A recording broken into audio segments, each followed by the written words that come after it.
ഞാൻ വന്നിരിക്കുന്നത് ഒരു തരി ഉഴുന്ന് ചേർക്കാതെ നല്ല സ്പോഞ്ച് പോലെ നമുക്ക് ഉണ്ടാക്കാൻ പറ്റുന്ന കോക്കനട്ട് ദോശയുടെ റെസിപ്പിയുമായിട്ടാണ്. ഇതിൽ നമ്മൾ ഈനോയോ ഈസ്റ്റോ സോഡാപ്പൊടിയോ ഒന്നും തന്നെ ചേർക്കുന്നില്ല. ഇതിൻ്റെ ഒപ്പം കഴിക്കാൻ പറ്റുന്ന നല്ല ടേസ്റ്റി ആയിട്ടുള്ള ഒരു ഉള്ളി ചട്നിയുടെ റെസിപ്പി കൂടിയുണ്ട്. അപ്പോൾ നമുക്ക് നോക്കിയാലോ ഇതെങ്ങനെയാണ് ഉണ്ടാക്കുന്നതെന്ന്. ഇതിനായിട്ട് ഞാനിവിടെ ഒരു 1/4 കപ്പ് ഇഡ്ഡലി അരിയാണ് എടുത്തിരിക്കുന്നത്. ഏത് പച്ചരിയും ഇതിനായിട്ട് എടുക്കാവുന്നതാണ്. ഇത് നല്ലപോലെ കഴുകിയതിന് ശേഷം നമുക്കൊരു 4 മണിക്കൂറോളം കുതിർക്കാനായിട്ട് വെക്കണം. ഇതിലേക്ക് ഒരു 1/4 ടീസ്പൂണോളം ഉലുവയും കൂടി ചേർക്കുന്നുണ്ട്. ഇത് രണ്ടും നല്ലപോലെ കഴുകിയതിന് ശേഷം വെള്ളം ഒഴിച്ച് വെച്ചിട്ടുണ്ട്. നമുക്ക് കുതിർക്കാനായിട്ട് മാറ്റി വയ്ക്കാം. അപ്പോൾ ഇത് നല്ലപോലെ കുതിർന്ന് കഴിഞ്ഞാൽ അരയ്ക്കുന്നതിന് ഒരു 5 മിനിറ്റ് മുൻപ് നമുക്ക് കുറച്ച് അവൽ കുതിർക്കാനായിട്ട് വെക്കണം. ഇത് 1/4 കപ്പ് തന്നെയാണ് എടുത്തിരിക്കുന്നത്. അരിയുടെ അതേ അളവിൽ തന്നെയാണ് അവലും എടുത്തിരിക്കുന്നത്. അപ്പോൾ ഇതിലേക്ക് ഞാൻ കുറച്ച് വെള്ളം ഒഴിച്ച് കുതിർക്കാനായിട്ട് വയ്ക്കുകയാണ്. വെളുത്ത അവലാണ് എടുത്തിരിക്കുന്നത്. ഏതവലും ഇതിനായിട്ട് എടുക്കാവുന്നതാണ്.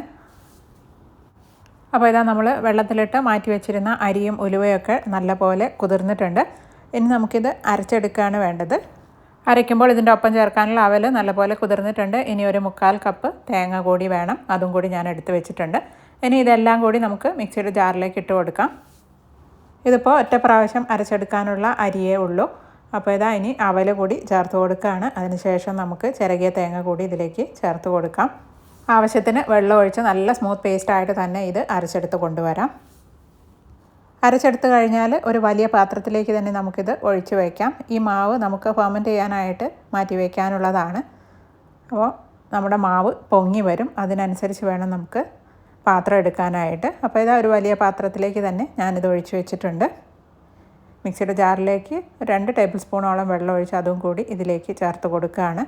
ഉപ്പ് ഞാൻ ഈ സമയത്ത് തന്നെ ചേർത്ത് കൊടുക്കുകയാണ്. ഉപ്പും കൂടി ചേർത്തതിന് ശേഷം നല്ലപോലെ തന്നെ നമുക്ക് മിക്സ് ചെയ്ത് വയ്ക്കാം. ഒരു 7 മുതൽ 8 മണിക്കൂർ വരെ ഇത് ഫെർമെൻറ്റ് ചെയ്യാനായിട്ട് നമുക്ക് മാറ്റി വയ്ക്കണം. നല്ലപോലെ മിക്സ് ചെയ്തതിന് ശേഷം ഞാനിത് ഫെർമെൻറ്റ് ചെയ്യാനായിട്ട് അടച്ചു വയ്ക്കുകയാണ്.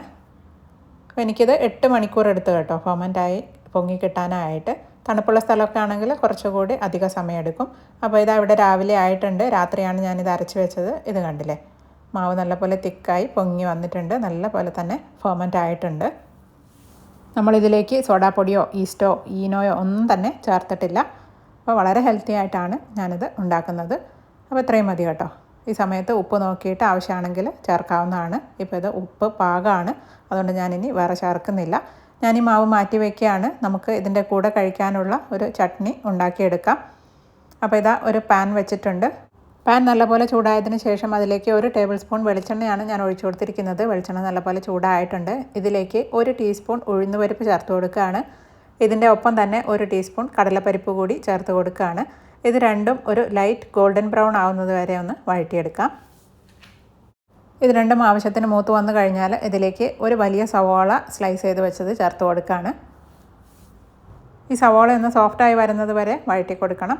ഇത് പെട്ടെന്ന് വഴന്ന് കിട്ടാനായിട്ട് ഇതിലേക്ക് കുറച്ച് ഉപ്പ് കൂടി ചേർത്ത് കൊടുക്കുകയാണ്.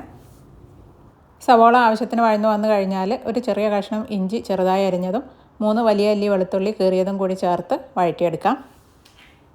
ഇതിൻ്റെ രണ്ടിൻ്റെയും പച്ചമണം മാറി വന്നു കഴിഞ്ഞാൽ നമുക്കിതിലേക്ക് ചേർക്കേണ്ടത് ഉണങ്ങിയ മുളകാണ്. ഞാനിപ്പോൾ കാശ്മീരി മുളകാണ് ചേർക്കുന്നത്. 4 എണ്ണം ചേർക്കുന്നുണ്ട്. ഇത് നിങ്ങളുടെ കയ്യിലില്ല എന്നുണ്ടെങ്കിൽ നിങ്ങൾക്ക് വറ്റൽ മുളക് തന്നെ ചേർത്ത് കൊടുക്കാവുന്നതാണ്. അത് നിങ്ങളുടെ എരിവിനനുസരിച്ച് ചേർത്താൽ മതിയാകും. അതും അല്ലെങ്കിൽ റെഡ് ചില്ലി ഫ്ലേക്സ് ചേർക്കാവുന്നതാണ്. അപ്പോൾ ഇതിലേക്ക് കുറച്ച് പുളി കൂടി ഞാൻ ചേർത്തിട്ടുണ്ട്. ആവശ്യത്തിന് ഉപ്പും കൂടി ഈ സമയത്ത് ചേർത്ത് കൊടുക്കുകയാണ്. ഇതെല്ലാം കൂടി ഒന്ന് വഴറ്റിയെടുക്കാം. ഇതൊക്കെ ആവശ്യത്തിന് വഴന്നു കഴിഞ്ഞാൽ നമുക്കിത് ഫ്ലെയിം ഓഫ് ചെയ്ത് ചൂടാറാനായിട്ട് മാറ്റി വയ്ക്കാം. ചൂടാറി കഴിഞ്ഞിട്ട് വേണം നമുക്കിത് അരച്ചെടുക്കാനായിട്ട്. അപ്പോൾ ഇത് ചൂടാറിയിട്ടുണ്ട്. ഞാനിത് മിക്സിയുടെ ജാറിലേക്ക് ഇട്ട് കൊടുക്കുകയാണ്. ആദ്യം നമുക്ക് ഇത് വെള്ളമൊന്നും ചേർക്കാതെ ഒന്ന് പൊടിച്ചെടുക്കാം. അതിനുശേഷം കുറച്ച് വെള്ളം ഒഴിച്ച് നല്ല സ്മൂത്ത് പേസ്റ്റായിട്ടൊന്ന് അരച്ചെടുത്ത് കൊണ്ടുവരാം.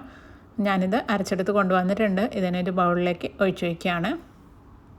ഇത് ഇങ്ങനെ തന്നെ കഴിക്കാൻ നല്ല ടേസ്റ്റാണ് കേട്ടോ. ഞാനിനി ഇതിലേക്ക് ഒരു വറവും കൂടി ഇടുന്നുണ്ട്. ഈ വറവ് ഓപ്ഷണലാണ്. ഒരു പാൻ വെച്ചിട്ടുണ്ട്. ഇതിലേക്ക് 1 ടീസ്പൂൺ വെളിച്ചെണ്ണ ഒഴിച്ചു കൊടുത്തിട്ടുണ്ട്. വെളിച്ചെണ്ണ നല്ലപോലെ ചൂടാകുമ്പോൾ കുറച്ച് കടുകിട്ട് ഒന്ന് പൊട്ടിച്ചെടുക്കാം. കടുക് പൊട്ടി കഴിയാറാകുമ്പോൾ ഇതിലേക്ക് 2-3 വറ്റൽമുളകും കുറച്ച് കറിവേപ്പിലയും കൂടി ചേർത്ത് കൊടുക്കുകയാണ്. ഇതിൻ്റെ ഒപ്പം തന്നെ ഒരു 1/4 ടീസ്പൂണോളം കായത്തിൻ്റെ പൊടി കൂടി ഞാൻ ചേർത്ത് കൊടുക്കുന്നുണ്ട്. ഇതും കൂടി ചേർത്താൽ നല്ലൊരു ടേസ്റ്റ് ആയിരിക്കും നമ്മുടെ ഈ ചട്നിക്ക്. ഞാൻ ഫ്ലെയിം ഓഫ് ചെയ്തിട്ടുണ്ട്. ഈ ചൂട് തന്നെ മതിയാവും. ഇതെല്ലാം ഒന്ന് മൂപ്പിച്ചെടുത്തതിന് ശേഷം നമുക്കിത് ചട്നിയിലേക്ക് ചേർത്ത് കൊടുക്കാം. അപ്പോൾ ഇത്രയേ ഉള്ളൂ, നമ്മുടെ ടേസ്റ്റി ആയിട്ടുള്ള ഉള്ളി ചട്നി ഇവിടെ റെഡി ആയിട്ടുണ്ട്. നല്ല ടേസ്റ്റി ആയിട്ടുള്ള ഒരു ചട്നിയാണ്. നിങ്ങൾ ഇതുവരെ ഇങ്ങനെ ഉണ്ടാക്കിയിട്ടില്ലെങ്കിൽ ഒന്ന് തയ്യാറാക്കി നോക്കൂ കേട്ടോ. ഇനി നമുക്ക് ദോശ ചുട്ടെടുക്കുകയാണ് വേണ്ടത്. ഞാനിവിടെ ദോശാപ്പാൻ വെച്ചിട്ടുണ്ട്. നല്ലപോലെ പാൻ ചൂടായിട്ടുണ്ട്. ഇതിലേക്ക് ആവശ്യത്തിന് മാവ് കോരി ഒഴിച്ച് ഇതൊന്ന് പരത്തിയെടുക്കാം. ഒരുപാടങ്ങ് തിന്നാക്കി പരത്തേണ്ട ആവശ്യമില്ല. കുറച്ചൊരു തിക്നെസ്സിൽ വേണം പരത്തിയെടുക്കാനായിട്ട്. ഇത്രയും മതി കേട്ടോ. ഇതിൽ നല്ല പോലെ ബബിൾസൊക്കെ വന്ന് പൊട്ടുന്നതായിട്ട് കാണാം. അപ്പോൾ നമ്മുടെ മാവ് നല്ല പോലെ ഫോമൻ്റ് ആയതുകൊണ്ടാണ് ഇതുപോലെ ബബിൾസ് വരുന്നത്. ഇത് കണ്ടില്ലേ, നല്ല പോലെ ഹോൾസൊക്കെ വന്നിട്ടുണ്ട്. ഇനി നമുക്കിതൊന്ന് അടച്ചു വെച്ച് വേവിച്ചെടുക്കാം. അടച്ചു വെച്ച് ഒരു 30 സെക്കൻഡ് കൊണ്ട് തന്നെ ഇത് വെന്ത് കിട്ടും. നമുക്കിത് തിരിച്ചിടേണ്ടതൊന്നും ആവശ്യമില്ല. ഇനി ഇത് നമുക്ക് എടുത്ത് ഒരു സെർവിങ് ഡിഷിലേക്ക് മാറ്റാം. ഇത് കണ്ടില്ലേ, അടിപൊളി ദോശയല്ലേ. നല്ല സ്പോഞ്ച് പോലെയുള്ള, നല്ല പഞ്ഞി പോലെയുള്ള ദോശയാണ് കേട്ടോ.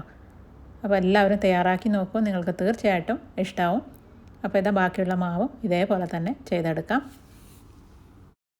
നല്ലൊരു സ്മെല്ല് തന്നെയാണ് വരുന്നത്. ഉലുവയുടെയും തേങ്ങയുടെയൊക്കെ നല്ലൊരു സ്മെല്ല് തന്നെയാണ് വരുന്നത്. നല്ല ടേസ്റ്റുമാണ് ഇത് കഴിക്കാനായിട്ട്. അപ്പോൾ നിങ്ങളിതുവരെ ഇങ്ങനെ ഉണ്ടാക്കിയിട്ടില്ലെങ്കിൽ ഇതുപോലെ ഒന്ന് ട്രൈ ചെയ്ത് നോക്കൂ, നിങ്ങൾക്ക് തീർച്ചയായിട്ടും ഇഷ്ടമാവും. ഇത് കണ്ടില്ലേ, നല്ല പഞ്ഞി പോലെയുള്ള ദോശയാണ്.